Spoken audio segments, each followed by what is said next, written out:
What is going on, everybody? Thank you for stopping by. You've got Stercules here, the coach of the Utah Copper. I'm going to be going over my NPDL Season 7 draft for you today. But before I start that, I actually want to talk a little bit just about Draft League in general. This is the seventh season of the National Pokemon Draft League, the NPDL I'm in. A great group of guys. This league has been going around since Sun and Moon, so Gen 7 of Pokemon. We're on Gen 8, the Sword and Shield competitive era, so we're not too far uh, into the league's life itself. And this league, I've been in a few other leagues since this league started in Season 1 a few years back, but this is the first draft league I've ever been in. And I've always been interested in competitive Pokemon, but getting into it and figuring it out I thought was kind of hard. I've been a Pokemon fan my whole life, but getting into the competitive side of things was a little difficult. And I want to preface this by saying I am far from an expert battler, and in fact, in the league, if you look at the MPDL, there are several battlers that are much better than I am. But what I kind of want to do is not only I want to show my team and what my thought process was when I drafted it, but I want to teach. I'm hoping some people watch this that may not be super into Draft League yet, or are maybe just really early on into this. And so I was thinking I could kind of use my team as just an example of how to survey a team, things that are good or certain gaps that you might have. So when preparing for a draft, there's some things you got to think about ahead of time. You can jump in and just draft a team, and if you're a good enough battler, you might be able to make it work. But there are certain things that I think you need to have, and I'm going to try not to spend too much time on this, is that I don't want this to be too long of a video. But there's certain things you need. For example, hazards are a very big part of Draft League. So you need some Pokemon that can set hazards. As you look below, I've got Stealth Rock, Spikes, Toxic Spikes, and Sticky Webs as the hazards you'll see. Stealth Rocks damage Pokemon in battle as they come in, and I've got that highlighted because a lot of people would tell you that these are possibly the most important move in singles Draft League. And I can't say whether that's 100% right or wrong, but they're not wrong in talking about just how important they are. Every time a Mon switches in on Stealth Rocks, unless it has heavy-duty boots on, it's going to be taking damage. About 12% damage to a Pokemon. Half of that if it resists the rock typing, but if it's weak to the rock typing, it does 25% of your health basically every time you come in. So having something that can just keep people from pivoting around all day, especially if they've got some resistances down and some good recovery. Stealth Rocks are going to help wear that down. Same with Spikes. You can layer Spikes 1, 2, or 3 layers, and the more you have up, the more they'll do. Toxic Spikes, poisons on entry. If you've got 2 layers of Toxic Spikes, they'll badly poison on entry. And Sticky Webs are going to slow the opponent down on entry. So having hazard setters is important. I like having at least 3 hazard setters. There's probably a better ruling out there, but I like having at least 2 good Stealth Rockers that I can rely on, and 1 other type of hazards on my team. If nothing else, having even just a 3rd Stealth Rocker is nice for variety. Having hazard removal on your team is very important. The 2 main moves are Defog or Rapid Spin. Defog can get rid of hazards on both sides of the field, so that means you also are going to get rid of your opponent's hazards. But Defog is quite a bit more commonly distributed between Pokemon than Rapid Spin. Rapid Spin is a little better because it only clears your side off, whereas it does not clear the hazards you've set up off. But like I said, there are less Mons that learn Rapid Spin, and Rapid Spin is a normal type move, so if they have a Ghost type, you cannot get a Rapid Spin off if their Ghost type is on the field. One other thing about Defog is it does get rid of screens, which we'll talk about later, but that's another important thing. And there are other ways to get rid of hazards. If you have Court Change, which Cinderace currently only has Court Change, switches hazards to the other side. So for example, if your opponent had gotten Stealth Rocks up on you, if you used Court Change, it would switch them to their side. Now if you'd gotten Spikes up on their side and they'd gotten Stealth Rocks up on your side, it would switch the battlefield and you would then have the Spikes, they'd have the Stealth Rocks. So only Cinderace gets that right now. And a grounded poison type, a Pokemon that is poison type that's not flying or that's not levitating in the air, will absorb Toxic Spikes on contact. So there's your hazard setters and hazard removal. Having multiple of each is very important, in my opinion. In fact, I like to have, like I said, at least 2 stealth rockers plus one other type of hazard. And having, in my opinion, I love having a spinner and a defogger and a third that can do one of the other two. Or that can do, I like having multiple either spinners or defoggers, is what I'm saying. Having setup sweepers is important because as you've worn your team down, the other team down throughout the game, if you can get up something like a Swords Dance, which it puts up your attack by 2 stages, Nasty Plot, your special attack by 2 stages, Calm Mind, Dragon Dance, Curse, Work Up, other moves like that that can up your stats can help you win at the end of the game, especially if you're able to get a speed boost. There are so many other stat boosting moves if I would Google them and look up what exactly they do, but here are some of the best ones that you're going to see run a lot in draft league battles. I'm going to jump down a little bit because to go with setup sweepers, having walls is important. If you see that there at the bottom, physical, special, mixed, and with recovery is what I put. That's just so if a Pokemon that hits really hard on the physical side, for example, gets up a Swords Dance, if you have a wall in there that is at full health, you might be able to stop them. And a lot of times walls or sweepers can be a little bit more frail. A wall can stop that sweep from happening early. Having walls essentially can stop your team from losing once your opponent clicks one button. Like a Volcarona clicking up Quiver Dance, that can just win from there. If you don't have a special wall that's able to eat a hit and either get rid of its boosts or phase it out or knock it out, then you could be in big trouble. So having walls is a very important thing. That's a Pokemon with a very high defense stat or a very high special defense stat that has a good typing that's able to eat those up. And some are good on both sides and can be considered a mixed wall. And a wall's even better if it's something like Melodic or Jellicent that not only can sponge hits really well but can also recover themselves. That lets them last around longer and keeps setup sweepers from happening. Having pivoting on your team is really important. U-turn is a bug type move where you'd make physical damage with your opponent and then switch out. And it goes based on your speed like other moves. So if you were faster, you'd hit them and get out of there. Or if you were slower than your opponent, you'd take the hit and then get to U-turn into something that would be a bit more advantageous to what you're facing on the other side of the field. Volt Switch is the special electric version of that. So Volt Switch is nice, but you've got to watch out for ground types. Parting Shot lets you pivot out. It lowers the attack and special attack of your opponent. And Teleport is a decreased priority move, meaning you'll always go last. Means you would take a hit and then you'd teleport out, something you would like to do with a defensive mon, and get into something that can either hit back or has a better type matchup for what you believe is coming in on their side. So pivoting is very important. Having recovery and cleric options is important. Moves like Roost, Recover, Slack Off, Morning Sun, Moonlight, Milk Drink, and more. Even Life Dew, even though it's not as good, will recover your health by up to 50%. Depending on the weather, sometimes they'll do more or less. And that's very important because if you get into a long battle with hazards and hard-hitting wall breakers, then it's important to be able to recover up at times. Which is also an important thing of something like Wish Passing or Healing Wish. Wish is a move that a bulky cleric type mon will obviously use.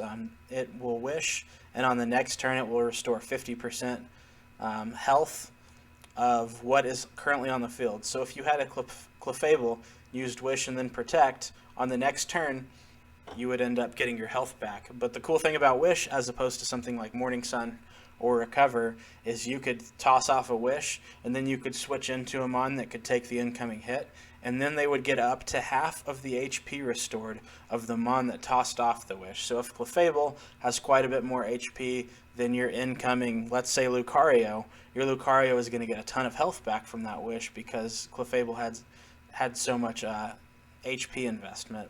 Then there's status recovery cleric type things. Heal Bill and Aromatherapy will get rid of status conditions that have hit against your team. So if something on your team, like a Garchomp that you want to hit hard with, is burnt, that halves its attack, well, you throw off a Heal Bell and its burn is gone. Same with if your opponent has set up toxic spikes and a lot of your team is toxic, you do something like Heal Bell or Aromatherapy and their status conditions are gone. And then Refresh only works on yourself. So not as many Pokemon, I don't think, run that, but if you have Refresh on your moveset and you're trying to set up and they toxic you or burn you, you could click refresh and it would get rid of that status condition. I didn't write it down, but on top of having walls, you would have wall breakers. So I figured that kind of went without saying, but I should definitely say it because it might not be quite as obvious. But if your other team opponent is going to have physical and special walls, mons with very high natural physical or special attacks are ways that can easily boost them, or through items like Life Orb or Choice Band or Choice Specs, are called wall breakers, and that they can hit those walls very hard and break them down for a sweeper to win the game later on in the battle. So having mons that can just hit hard in general and be good wall breakers on the physical and special side is really important. There are several things like support moves that you need to take into account. You don't want to just run 4 attacks on everything, or you don't want to just try to heal yourself and try to set up and sweep. There are other really important moves throughout the game, and I know I've forgot several. But for example, having up screens like Light Screen, Reflect, or Aurora Veil are very important because they let your Pokemon take less damage when trying to set up or when trying to pivot around. Something like status moves, and you can look those up, but something that can poison, put to sleep, paralyze, burn, confuse, etc. to your opponent are very nice because that can stop them from attacking. Things like poison and burn will wear them down after a while. Something like sleep can keep them asleep for 2 to 5 turns. Paralysis not only can keep them from moving out of them being paralyzed sometimes, but also cuts down their speed. So having things like Thunder Wave and Toxic, or Scald that can burn them, or Will-O-Wisp that burns them, or Toxic Spikes are really important moves, because once a Pokemon gets statused, unless it's got a certain ability like Guts or Quick Feet, that usually cripples them so much that they won't become as much of a threat to be able to beat you. Other moves that are important like Taunt will keep non-attacking moves from happening. So if you think your opponent is going to try to start Wish Passing, or to set up Stealth Rocks, or to try to start setting up on you, Taunt would make them only able to use attacking moves, which can really shut down a lot of walls. Something like Encore is really good for a faster Prankster Mon. If you're going up against something that's tried to start setting up, or once again has tried to start using a move like Stealth Rock that's pointless to use twice, if you use Encore, they're locked into that move. Moves like Knockoff or Corrosive Gas can get rid of your opponent's item. Got moves like Trick Room, Tailwind that really go in with speed. If you set up Trick Room, slow Pokemon are now faster than fast Pokemon for 5 turns. That's really nice to have if you're going up with a team with a lot of speed and you've got some really slow Mons that can just come in and start clicking buttons and bopping things. Trick Room's really cool. Tailwind for a few turns will up your opponent's speed, and then you've got other tech moves like that too, like Rain Dance or Sunny Day, that can activate weather abilities. Though a lot of those are done by abilities themselves, but those are moves you can run. And then even moves like Memento. Memento is a lot like Parting Shot, except instead of pivoting out, you feint, but it cuts both their attack and special attack in half. Really nice to do if you're trying to bring in a sweeper.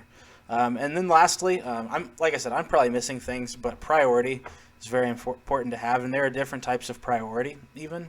There are moves like Fake Out and First Impression. These moves only work your first turn in battle, but they have very good reasons for using them. Fake Out is always going to make your opponent flinch unless they've got an ability that makes them not flinch, which is pretty rare. First Impression is a very high base power move that's going to have priority over a regular move, which priority basically just means it's almost always going to move first. If you use First Impression and your opponent is about to use Flamethrower or any other move like that, it's going to move ahead of it. And it's going a move like First Impression deals out big damage. Sucker Punch is a priority move. If you think your opponent is about to attack, you would want to click that. If your opponent is about to set up some Stealth Rocks and you click Sucker Punch, the move is going to fail. But if they are trying to attack you, say with Earthquake, and you click Sucker Punch, your move is going to have priority and hit them, and then you're going to take the move afterwards, unless you knock them out. Moves like Aqua Jet, Mach Punch, Bullet Punch, Quick Attack, even Extreme Speed are moves that are just normal priority moves, basically meaning unless there's something with better priority than them, which would be like Extreme Speed or Prankster, a move like Aqua Jet, Extreme Speed, Mach Punch, Vacuum Wave, Bullet Punch, there's a lot, and you can look up lists of all priority moves. are usually going to move first, and those are really nice if you've got a slower mon, or if you're facing up against a dragon dancing Pokemon that's gotten up a few stages and you're worried about getting knocked out. Then a lot of times if they're really low on health, a priority move might be able to finish them off. Same with if they've ran a focus sash set and they've only got 1 health left. A priority move, as long as it's not immune, is always going to knock them out. So, and lastly, before we look at our team, prepping for a draft, it's important to look at what types you're going to want to get. There are 18 Pokemon types. If you look over at type balancing, basically learn your type effectiveness chart, or just always have it up with you. It's really not that hard to learn if you've been playing for a while, but knowing what moves are going to be super effective or not super effective is very important, because you get a huge boost in power called stab, same type attack bonus. If you or your opponent uses a move that has the same type as the type that they are, it's going to be boosted. And so knowing, hey, what can I bring in that's going to resist this move, or what can I bring in that's going to take advantage of what they're weak to, is super important. Having things called cores is pretty important, and there's more than these, but the most famous ones you'll hear about are Dragon, Fairy, Steel, and Fire, Water, Grass cores. Dragon, Fairy, Steel are often considered the 3 most powerful types, so having one of each just tends to help your team out. Fairy and Steel are both fantastic defensive types. Dragon's a very good defensive type too, and usually dragons have very good stats. And then Fire, Water, Grass core is important because these types are very common. There are a lot of Fire, Water, and Grass Pokemon you'll see going around, and these are common balances and resistances that you'll see. Having things on your team that are immunities to other types are important, as you can see. Dark, Fairy, Steel, Ground, Ghost, Normal, Flying, and I may have forgotten some, all have one type listed that they are completely immune to, and that's very important. For example, if a mon is starting to set up a ton of Calm Minds, and it's running also Recovery, and it's also running Iron Defense, then it's only going to have one psychic attacking move if it's something like a Reuniclus, and you can just get completely swept by that. But if you have a dark type that's immune, you're going to be fine because it can't touch you. Something like a Fairy, dragon types like to just come in and throw off a super powerful Draco Meteor. If you're able to bring in a Fairy type on that takes no effect, that's huge. Steel types not being able to be poisoned is good. Ground types can keep electric types from pivoting around. Normal and fighting type moves are very commonly coverage moves on Pokemon, so Ghost being immune to that is very cool, and being able to be immune to Rapid Spin, like we said earlier. Normal being immune to Ghost is a nice help, because Ghost does not have resistances outside of Dark, if I'm remembering right. So if a Ghost type wants to come in and start spamming Shadow Ball, you have Dark types or you have Normal types for resistance. And then Flying or Levitate mons being immune to Ground is really nice. Once again, Ground is a very good offensive type, and moves like Earthquake and Bulldoze and Stomping Tantrum, Earth Power, things like that are pretty common coverage moves, even for mons that aren't Ground type to have. So being able to be immune to that is really nice. Lastly, just some smart types to have. Having a bulky water type is always good. Water types are very good defensively because they're only weak to electric and grass. So having a bulky one that can take a lot of hits is usually just a very nice plug into your team. A fast electric type to pivot around, and once again, electric is very good offensively because it's only the only immunity is ground type, and then it is resisted by electric, dragon, and grass, but it hits very many types very well, like a bulky water electric or like a flying type, and then it hits a lot of types neutrally. So fast electrics are great. You don't have to have one. You don't have to have a bulky water, but you usually will be happy that you have one on your team. And then a grounded poison is really nice because a grounded poison type can always get rid of toxic spikes. And poison type not only resists Fairy, which is a new very powerful type, but it's only weak to Psychic and Ground. So that's another type that only has 2 weaknesses. So those are very nice to have on top of your immunities and your cores. But yeah, and then just type balancing, learning your type of effectiveness chart and resistances to balance your weaknesses. So for example, if you were to draft a rain team that could Pelipper, who's going to bring your rain, and then something like Barraskewda, who's going to sweep in the rain, and then something even just like Kingler, who's a water type who hits very hard, who comes in the rain. You can kind of start seeing if you start building a team like that, you're very weak to electric. So having ground types that can come in and take an electric move, or having a grass type that can resist, having things on your team like a grass type that's going to be able to resist water moves that are boosted by rain. Things like that are very important. And but even outside of, if you're bringing a weather, just looking at your team, in your first 3 rounds, if you say, I'm going to take a steel type mon, I'm going to take a fire type Pokemon, and I'm going to take a poison type Pokemon, you've got 3 types right there already that are weak to ground.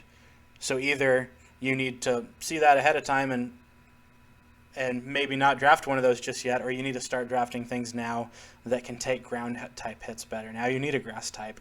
Now you need a flying type that's going to be immune to that. So knowing what is weak to what is very important when drafting, because it's so easy to not even think about it and just look down at your team and be like, oh great, half of my team is weak to Ice Beam. That's never something you want to hear. So just because that's a good move that's ran a lot. So looking at your types when doing that and saying, do I have Pokemon that can balance out each other's types, is a pretty important thing. And it's really easy just to drop something like this. And you might have other things you want to make sure you get, but I make a list like this, and I blacked it out because I didn't want to spoil my team. But then I filled out the Pokemon as I drafted them. I filled out how much value out of 1,000. We'll get to that. I filled out how many hazards, how much removal, how much recovery and cleric am I having? Do I have any priority? Do I have setup options? And looking at all these things, I usually like to try to have at least 3 of everything on this top row, and I try to get at least 1 of everything on the bottom, but that doesn't always work out. So, but just trying to do something like that helps you kind of track as you're going along and helps you build a balanced team. Because even if you're new as a battler and you're going up against someone you might not think you're as good as, if you can look at your team and realize it's pretty well built and rounded, that makes it a lot harder for them to prep for your team. Because only 6 Mons are coming, but in a draft like this, you've got 10 Mons. So there's 4 that aren't coming. They got to figure out who's coming against their team. You want to build a team that can come against any team. You want to draft Mons that can do a lot of different things. So that's going to lead to my first pick. I'm going to try to be very fast on these. There's a lot of info on the screen. I won't read all of it. But my first pick of the draft, this was a 14-team draft. And it was a snake draft. I had the 14th pick, which meant I was a wheel pick. So I had the last pick in the first round, or in any odd round, and in any even round, like the second round, 4th round, 6th round, I would get the first pick. So I'd get 2 picks back-to-back, which was pretty cool. This was in a 1,000-point draft system. Some drafts you'll be in will have tiers instead of points. Some will have a mixture of the two. This draft we were doing, you got 1,000 points to make 10 picks. You had to get 10 Pokemon. You could not get less and use more points and then just have a few open slots. You got to have all 10 filled. And the tiers go all the way from 20 to 200. So there's Mons in the 20 tier, 40, 60, 80, all the way up to 200. So a 160 tier Pokemon is very high, but Cinderace is a very good Pokemon. It's a pure fire type. It has 2 abilities, Blaze and Libero. But if you don't know, Libero is extremely broken. You get a stab move, same type of tap bonus. On any move you click, that's broken. There's no way it would have even fallen to me at pick 14. But my first round pick was Cinderace, a.k.a. Thugs Bunny. He can fill a lot of roles. He's a very good pivoter because of U-turn. He's a good physical breaker because he has a very good attack stat, and he gets strong moves like Pyro Ball and good coverage moves like High Jump Kick, Gunk Shot, and Sucker Punch. He can be a physical sweeper because he's able to boost his stats with bulk up and could kind of clean things up at the end. He gets good hazard control because he gets the move Court Change, and that basically, I explained earlier, switches the hazards that are on the side of the field. He's the only one who gets it, and can be a support mon with things like Taunt, Super Fang, which can cut attack in half, being able to pivot around. So really good first mon that can kind of be a good glue piece for a team. So coming in second, I wanted to go a little bit more defensive. I got Slow King, who I named King Me. This is 100 points to my total, and I think that's really good value for all the things it can bring to the table. It's a very good defensive Pokemon. It's a bulky water type that I can check off the list. I see it as a good special wall, but it can be invested physically with HP and can take physical hits well too.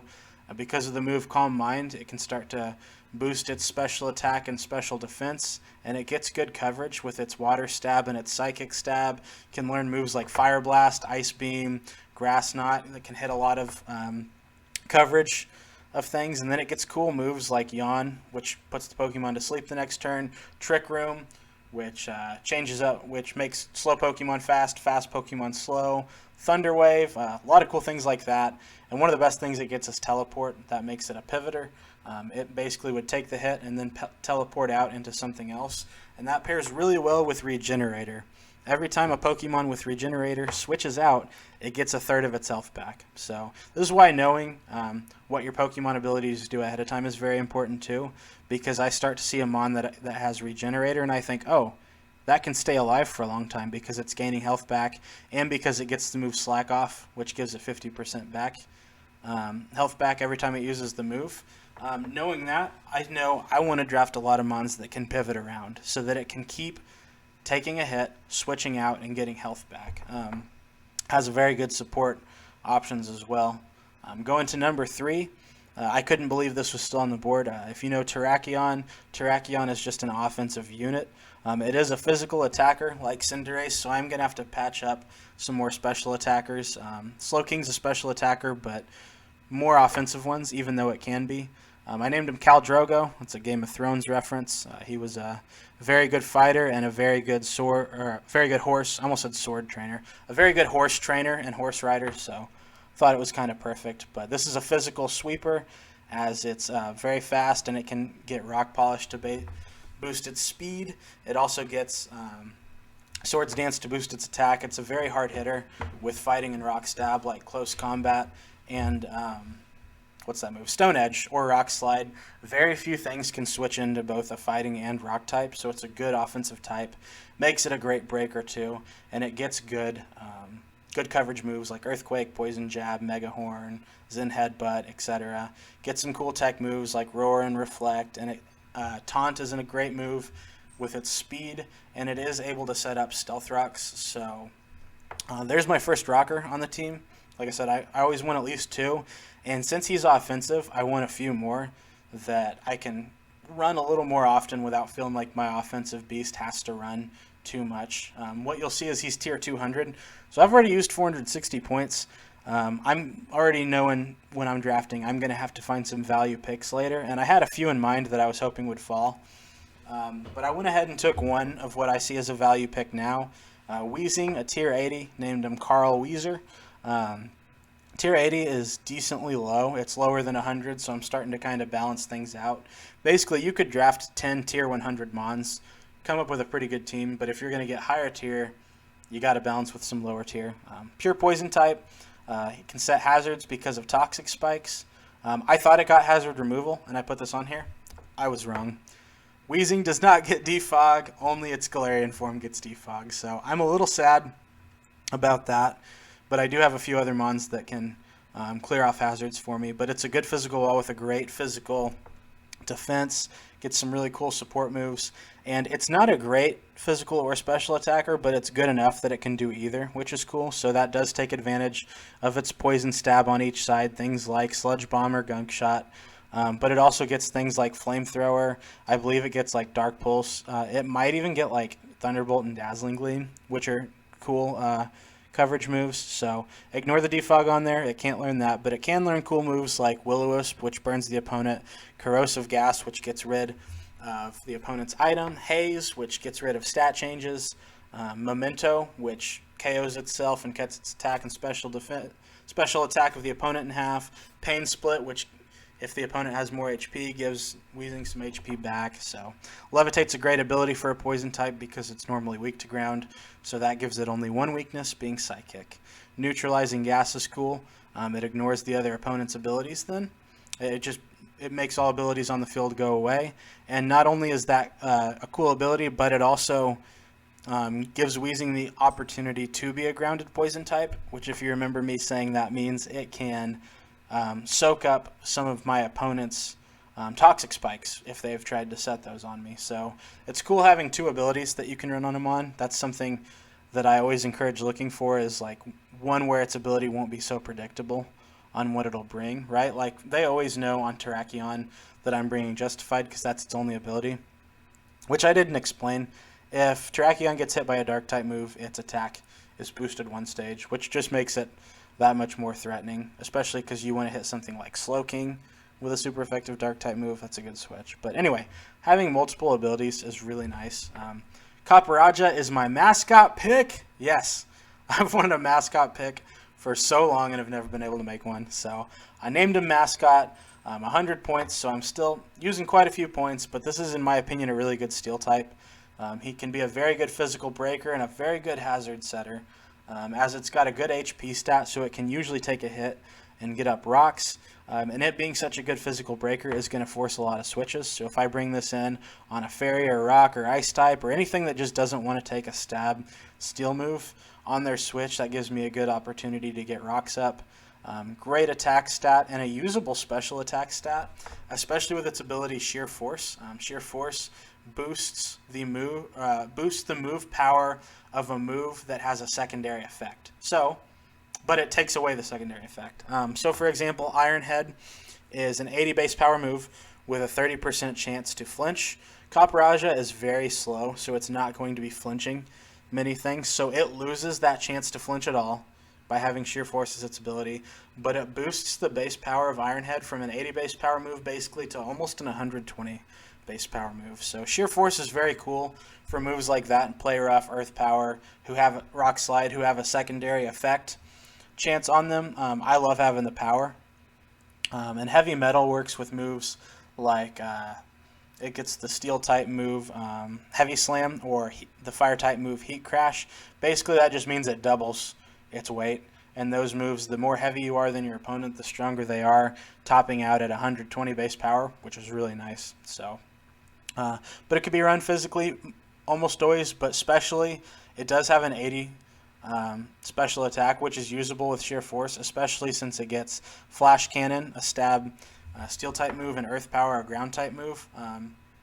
Steel and ground hit pretty much everything, so not everything, but a lot of things. Gets Power Whip, which helps with bulky waters.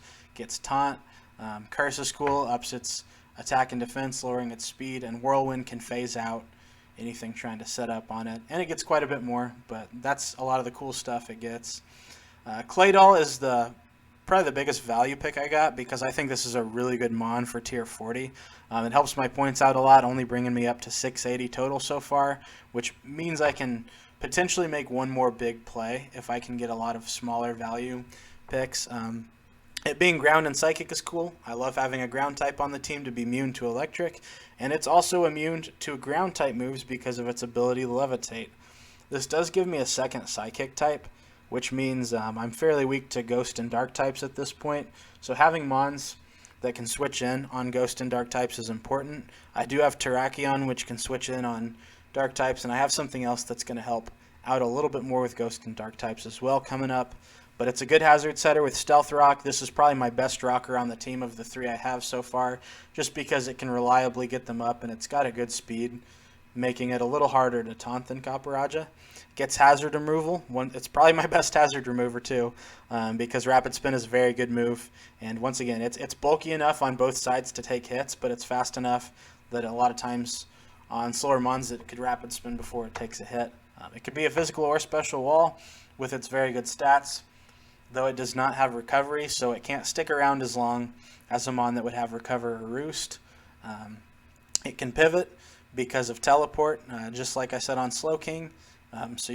We kind of get how that works now. And it does get cool support moves. Trick, it can switch items with the opponent. It can set up light screens.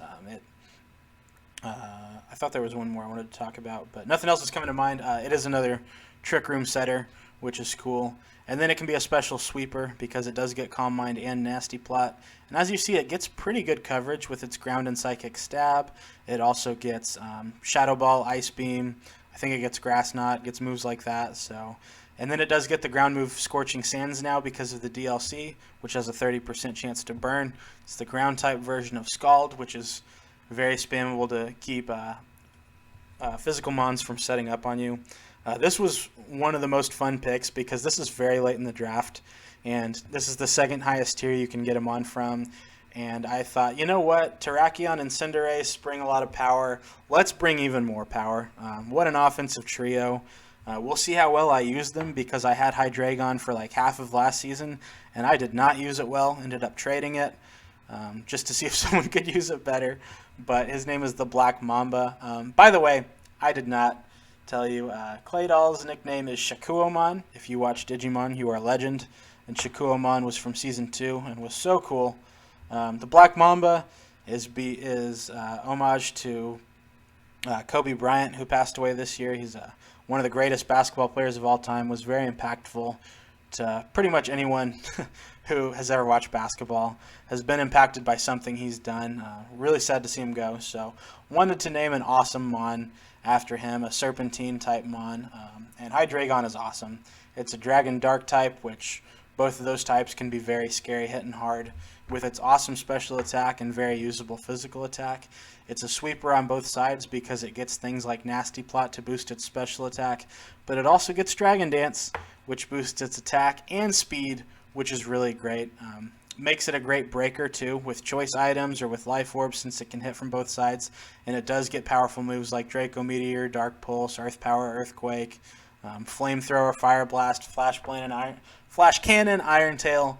You could keep going. It gets a lot of really good coverage moves, hits hard on both sides, helps with hazard control. Really nice to have a defogger on the team, since Weezing does not get defog like I thought it did. And it's another pivoter with U-turn. It's a very good choice. Scarfer with U-turn can pivot around and then win games late just by having Dragon or Dark Stab being pretty spammable at the end of a game. Raichu is one of my value picks. Chocolate Thunder is what I always name my Raichu or Alolan Raichu. Some of my favorite Draft League Mons to use that I think are very valuable. This is a tier 40 Mon, putting me up to 900. It's an electric type that has an immunity because of its ability. Lightning Rod is immune to electric type moves that also boosts its special attack. So it can pivot around with Volt Switch, which adds to my pivoting regenerator idea that I wanted to try out. Can be a special sweeper because of Nasty Plot. Gets some pretty cool support moves like Yawn and Encore and Fake Out, and some decent even priority with Fake Out and Extreme Speed. And it can even Cleric a little bit because even though its HP stat is not great, it can Wish Pass, which is pretty cool. It gets good Electric Stab on both sides. It can use both physical or special attack, but it is better special because of Nasty Plot. It gets Surf, Grass Knot, Focus Blast, and even gets like Draining Kiss, which probably won't run it, but I mean it's cool to have just in case. Can heal its HP, so gets some pretty cool moves. It gets the screens, so it's a good value Mon. It's very fast is what the best thing about it is. 110 base speed, which means it outspeeds most things, and that helps with my speed tiering a bit. Second to last pick, I got Wigglytuff. This is my Cleric Mon, Hugs Bunny. You saw Thugs Bunny, the Cinderace. Well, Thugs Bunny and Hugs Bunny are good buddies, you know, so happy to have them both. This adorable little pink bunny, for some reason, gets Stealth Rock. So that's my fourth Stealth Rock user, if I'm counting right, which I think is nice. So that gives me four Rock users and a T-Spike user, so I've got decent hazard capabilities. This is a good Cleric because it's got a good HP stat. I think it's like base 140 HP, which pairs well with Wish. So, you know, the more HP I've got when I toss off a Wish, heals something else up really nicely. So normal fairy type is really good because earlier I said I'm a little worried about ghost types. Normal's immune to ghost, and fairy resists dark, so that helps my two psychic types out a little. Gets normal and fairy stab. Can learn moves like Fire Blast and Flamethrower, Thunderbolt, Shadow Ball, Ice Beam. It gets access to both screens. It gets T-Wave. It gets Sing if I want to try to be cute and sleep things. Cute Charm, get it? Okay, I'll stop. Its two abilities that it gets that I think are usable are Competitive and Frisk. Competitive is really good. You could use Cute Charm. It's not a bad ability at all. Has a 30% chance to Infatuate if it's hit with a physical move. But Competitive is cool because if any of its stats are dropped, its special attack essentially gets doubled. It goes up by 2 stages, so you get a free Nasty Plot up. Basically, anytime you come in on webs or get intimidated, or a Psychic drops its special defense, it's going to up its special attack. But really, I think the coolest thing about it, other than it being a really thick Wish Passer, is Frisk is a great ability. Sometimes the difference between winning and losing a game is sometimes your opponent is so good at masking what item it's got, and you don't know if it's a sweeper or a choice scarfer or what if it's got a weakness berry on it or something. Sometimes that really can keep you from playing, maybe playing a little bit too safe, worrying about what a really big threat on the other team has. Frisk reveals what the opponent's item is every time you come in. So fantastic ability.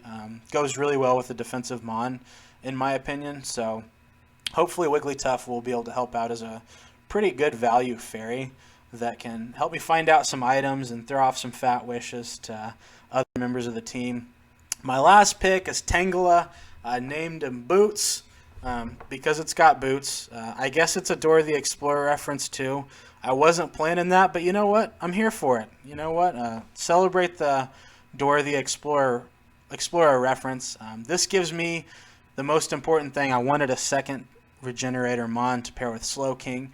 This can be a very great physical wall because this thing has a base 115 defense as a not fully evolved Pokemon, and that means it can use Eviolite, which gives a 1.5 times boost, a 50% boost basically to both its defense and special defense. Completes my Fire Water Grass core, so I got a Fire Water Grass and Dragon Fairy Steel core that I can kind of fall back on for balancing. And having an Eviolite user is just fun.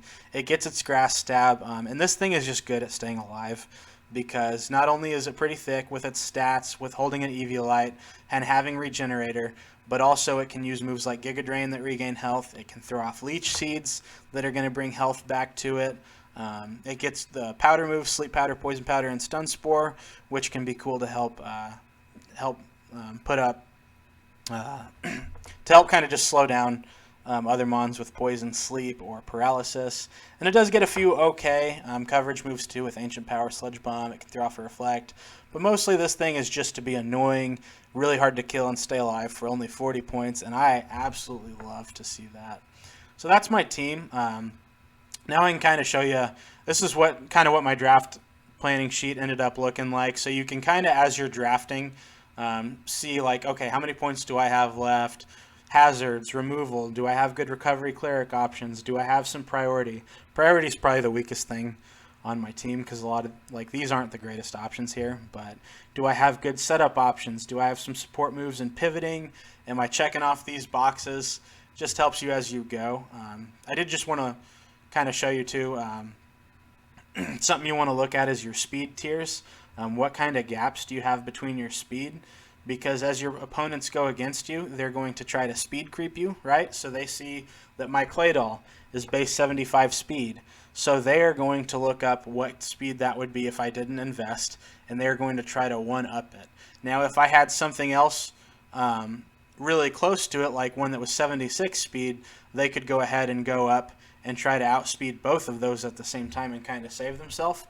So having a good balance of speed, but also like a little bit spaced out is nice. As you can see, I've got some pretty big gaps. Like my slowest are Copraja and Slowking. They go from 30 to 60. So that's a pretty big gap. I'd like to have, or no, 30 to 45. I forgot about Wigglytuff. Then they go to 60, then 75. Not bad gaps. Wouldn't mind having a little bit better. But 75 speed jumps all the way up to 98, which I would like to have that a little more filled.